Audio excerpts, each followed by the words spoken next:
성이라는 것은 기본적으로 튼튼한 돌과 바위로 두껍고 높게 쌓여진 아주 큰 보호막입니다. 그래서 이것은 아주 견고하고 튼튼하죠. 그래서 이 성을 쌓는 것은 굉장히 오랜 시간이 걸리는 것입니다. 그리고 그 걸린 시간만큼 이 성을 정복하는 것도 쉽지가 않습니다. 그것도 역시 시간이 오래 걸리는 것이죠. 바벨론이나 로마가 천의 요새인 예루살렘 성을 무너뜨리는 것은 그래서 수년의 시간이 걸렸던 것입니다. 그런데 잠언서에 이 성을 바로 마음이라고 말하고 있죠. 성을 정복하는 것보다 마음을 정복하는 것이 훨씬 힘든 것이라고 잠언서에는 말하고 있습니다. 그래서 여호수아에 나타난 이 성을 정복하는 것은 그래서 우리의 마음이 어떻게 정복되는지, 가나안 땅도 역시 우리의 마음인데 이 여호수아에 나타난 그 성의 목록이 쫘르륵 나오는데 그것도 역시 우리 마음의 성이 어떻게 정복되는지를 보여주는 것이죠. 예수님 안에서요.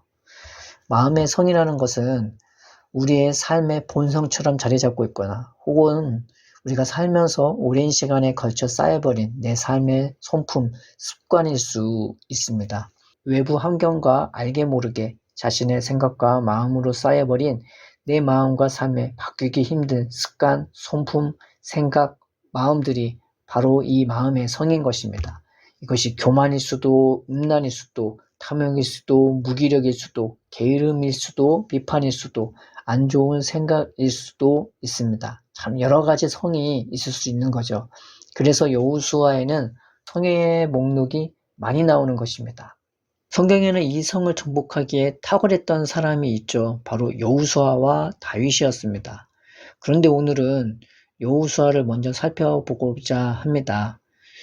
여호수아가 첫 성인 여리고를 정복하는 것을 보면 우리가 여기서 몇 가지 사실을 확인할 수 있습니다. 첫째로 마귀는 벌벌 떤다는 것입니다. 그들은 자신의 성 주위를 도는 이스라엘 백성을 전혀 공격하지 못했습니다. 입도 제대로 뻥끗하지 못했습니다.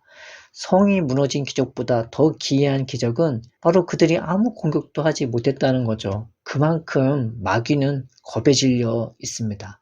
성경은 세상의 영적인 세력은 마귀라고 정확히 말하고 있죠. 우리의 마음과 생각을 빼앗고 허망한 것에 마음을 쏟거나 허망한 것을 바라거나 소원하거나 무지하고 미련한 마음에 사로잡혀 헛된 것 때문에 슬퍼하거나 자랑하는 그 모습이 우리를 정신없게 만들고 그래서 하나님을 마음에 들일 틈조차 없게 만듭니다. 그런데 그 마귀가 벌벌 떤다는 겁니다. 우리가 세상을 두려워하지 맙시다. 마귀가 벌벌 떠는데 우리가 왜 그 세상을 두려워합니까? 마귀는 우리를 두려워합니다. 바로 하나님이 우리와 함께 하시기 때문입니다. 예수님이 세상에 나타났을 때 모든 귀신은 예수님 앞에서 벌벌 떨었습니다. 우리는 그 예수님과 하나님을 우리의 형제요, 주요, 아버지로 함께하는 자들입니다. 강하고 담대합시다. 여호수아가 첫 성인 여리고를 정복하면서 우리가 볼 수 있는 또 한 가지는 바로 하나님이 우리와 함께 하신다는 것입니다. 우리가 연단과 은혜를 받으면 지혜와 분별이 생겨서 이제는 더 이상 스스로에게나 세상에 속지 않고 하나님과 함께하는 자리, 하나님과 동행하는 자리에 굳건하게 서게 됩니다. 내 하루하루의 삶을 통하여 하나님의 은혜와 돌보심을 꾸준히 경험하게 되면 그것이 나의 믿음의 성이 되어지는 것입니다. 어떤 한 성을 정복하려면요, 손보다 더 강해야 한답니다. 그런데 적어도 공격력이 그 방어의 3배 이상은 되어야 그 성을 정복할 수 있다고 합니다. 신앙의 참된 성은 다른 것이 아닌 언제나 나를 사랑하고 언제나 나와 함께 하시는 아버지와 아들로 말미암아 쌓여지는 것입니다. 그 영원하신 하나님이 창세전부터 나를 위해 가장 좋은 것을 예배하시고 나와 함께 해주시는 것입니다. 이 하나님이 우리의 강함이요 우리의 참된 산성이 되어주십니다. 천국은 침노하는 자의 것이라고 합니다. 영적인 눈이 뜨기 시작하면 우리가 하나님께 꼭 붙어있기 때문에 우리가 무너뜨린 성들이 보이기 시작합니다. 영원한 산성 되시는 하나님이 나와 함께 하시기에 세상의 성들은 그저 모래성으로 보일 뿐입니다. 그리고 그 성조차 우리가 쉽게 무너뜨릴 수 있는 것은 하나님이 우리와 함께 하시기 때문입니다. 우리를 사랑하시고 우리를 특별히 대해 주시기 때문입니다. 거기에서 우리의 믿음이 나오고 거기에서 평안함과 부유함과 넉넉함과 지혜가 나옵니다. 또 우리와 함께 해주시는 하나님이 바로 우리의 생명이 되어주시는 것입니다. 주님은 결코 아무것도 없이 가라고 하시지 않습니다. 모든 것을 준비하고 예비하고 우리를 충만케 하셔서 우리를 압도적으로 세상에 대하여 우리의 마음의 성에 대하여 승리케 하십니다. 강하고 담대합시다.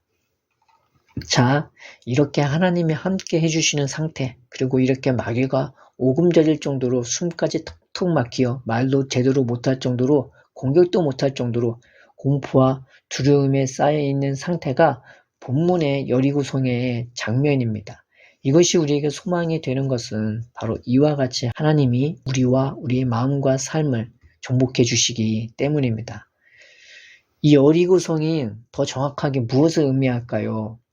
그 성은 하루에 7바퀴를 돌 수 있을 만큼 규모는 크지는 않으나 상업적으로, 군사적으로, 외교적으로 굉장히 중요한 곳이었습니다. 그러기에 그곳은 규모는 크진 않아도 그 시대의 모든 것이 갖춰져 있는 향락의 도시이면서 성벽은 두겹으로 쌓여 있을 만큼 그 성 자체로는 탁월한 기능을 가진 곳이었습니다. 정복하기 힘든 지역이고 정탐꾼이 들어갔을 때 집요하게 그들을 찾는 모습으로 봤을 때 그 성의 경비체계도 정말 탁월한 곳인 것을 우리가 알 수 있습니다. 중요한 곳이기 때문입니다. 중요한 곳이기에 자신을 꽁꽁 보호하고 숨겨놓을 만큼 이 성은 정말 잘 쌓여진 곳이었습니다. 그런데 이 성은 가나안 땅에 들어가는 가나안 땅의 출입구와 같은 곳입니다. 여리고성은 요단강을 건너 평지에 있는 곳인데 그 고지대의 가나안 땅으로 들어가기 위해서는 이 여리고성을 꼭 지나쳐야 했습니다. 여리고라는 것은 바로 이런 의미가 있는 것입니다. 내가 예수 믿기 전에 하나님 없는 세상적인 것을 위해 하루를 시작하고 하루를 마감하며 그곳에서 내 생각과 마음이 왔다 갔다 하는 것처럼 우리가 탐욕과 세상 자랑에 자신을 꽁꽁 숨겨놓고 그 안에서 왔다 갔다 하면서 자신을 지키고 보호하는 우리의 모습인 것입니다.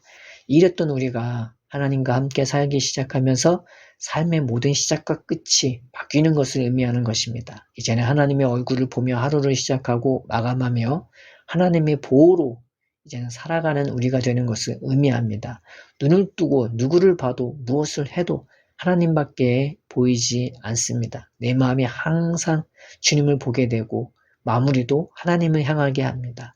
눈을 감아도 잠을 자도 주님의 사랑과 보호 안에 있으며 모든 게 꿈이고 기적같이 변합니다. 내 마음이 온전히 주님의 것이 되기 때문입니다. 시작과 끝이 완전히 바뀌는 것을 의미하는 것입니다. 이 여리고는 바로 우리이기도 하고 우리의 마음이기도 하고 우리의 삶이기도 한데 이것이 어떻게 하나님께 드려지게 되었을까요? 어떻게 정복하게 되었을까요? 첫째로 돌게 했다는 것입니다. 자연 만물은 돌고 있습니다. 지구는 스스로 돌고 있고 태양 주위를 돌고 있습니다. 엄청나게 빠른 속도로 돌고 있습니다. 우리는 눈에 보이는 것조차 하나님의 손길 안에 사실 보호받고 있는 것입니다. 세상 만물도 은혜와 사랑 안에서 열심히 일하고 있는데 그렇다면 그것을 지으시고 관리하시는 그 하나님의 능력은 얼마나 대단하겠습니까? 그렇다면 그 하나님이 나를 사랑하신다고 하시는데 그분이 얼마나 나를 아끼시고 성실하게 우리와 함께 하시며 우리 주위를 돌고 있겠습니까? 우리의 참된 제사장 되시는 예수님은 지금도 우리 주위를 돌고 계십니다. 그들이 그것을 돌면서 언약궤가 그 중심에 있듯이 주님은 우리를 자신의 마음에 품은 채 우리 주위를 돌고 계십니다. 주님의 마음 중심 안에는 우리밖에 없습니다. 예수님의 마음 안에는 하나님밖에 없고 하나님 안에는 우리밖에 없기 때문에 예수님의 가장 깊은 마음에는 바로 우리밖에 없는 것입니다. 그 예수님은 우리를 마음에 품은 채 지금도 우리를 살피시고 우주보다 크신 운동력으로 우리를 보시면서 돌고 계시는 것입니다. 우리가 이 예수님이 내 전후에 계심을 믿으며 하루하루를 같이 동행합시다. 우리가 그 은혜와 사랑 안에 서 있는 자들임을 믿읍시다. 가끔씩 하늘을 보면 내 몸이 떠 있는 것이라는 사실에 놀라곤 합니다. 꼭 비행기를 타야만 날고 있는 것이 아니라 지금도 우리가 날고 있다는 생각에 신기하곤 합니다. 그런데 가만히 우리 입을 다물고 조용히 내 앞뒤에 계시며 나를 돌고 계시는 그 하나님의 움직이심, 그리고 예수님의 움직이심을 우리가 한번 믿음으로 들어보시고 보시고 느껴봅시다. 왜냐하면 사실이기 때문입니다. 우리가 예수님을 바라보며 생각하며 동행합시다. 이것이 우리의 마음 안에 하나님을 새기게 만들어주고 내 안에 하나님의 은혜와 사랑을 채워줍니다. 둘째로 외쳤다고 나왔는데 그 외쳤을 때 성벽이 무너졌다고 나오는데 일곱째 날 일곱 바퀴를 조용히 돌면서 마지막에 외치라고 합니다. 사람이 외치는 경우가 있습니다. 언제 외칩니까? 정말 신나고 기쁠 때, 너무 좋을 때, 감격스러운 있을 때 소리를 지르죠. 혹은 너무 무섭거나 죽을 것 같을 때 살려달라고 외칩니다. 그런데 예수님도 십자가에서 외쳤죠. 아주 큰 소리로 혼신의 힘을 다하여 외쳤습니다. 그러나 그 외침은 그저 아파서 허공에 지르는 소리가 아닌 우리를 사랑하시는 그 긍휼이 얼마나 큰지 자신의 아픔도 벌거벗겨진 수치심도 압도하는 우리를 향한 사랑과 긍휼 가운데 하나님을 향한 탄식과 기도와 헌신과 희생의 외침이었습니다. 이처럼 참된 신앙은 내가 하나님의 은혜와 사랑으로 압도적으로 충만해지면 그것이 우리의 입을 통해 나타납니다. 기본적으로 찬양을 하고 주님께 감사를 하시면 정말로 충만해지면은 흥얼거림의 정도의 외침이 아닌 성을 무너뜨릴 만한 압도적인 외침이 나오는 것입니다. 그 압도적으로 충만해지는 은혜와 사랑이 우리 안에 채워지기 때문입니다. 그러므로 우리도 주님의 주의를 돕시다. 우리도 주님을 마음에 품읍시다. 우리가 우리를 향한 하나님의 나팔소리, 곧 그분의 우리를 향한 응원과 그 격려의 힘찬 소리를 우리가 믿음으로 듣고 보며 주님과 함께 하고 주님을 따라가며 동행합시다. 그 은혜만이 우리를 보호하고 있는 것 같으나 사실은 감옥처럼 꽁꽁 가둬누워 하나님의 사랑과 영광 안에 못 이르게 하는 이 여리고성을 단번에 무너뜨릴 것입니다. 그 은혜와 사랑이 내 마음을 무너뜨려 하나님께 전복되게 할 것입니다.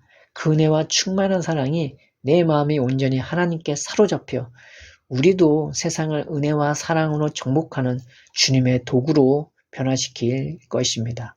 이번 일주일도 주님이 나를 품은 채 그 나팔소리로 내 주위를 돌면서 성실히 지키시고 함께 하시고 동행하심을 우리가 믿읍시다. 그리고 우리도 주님을 마음 중심에 두면서 기쁨으로 하루하루 주님을 보고 살피고 돌아봅시다.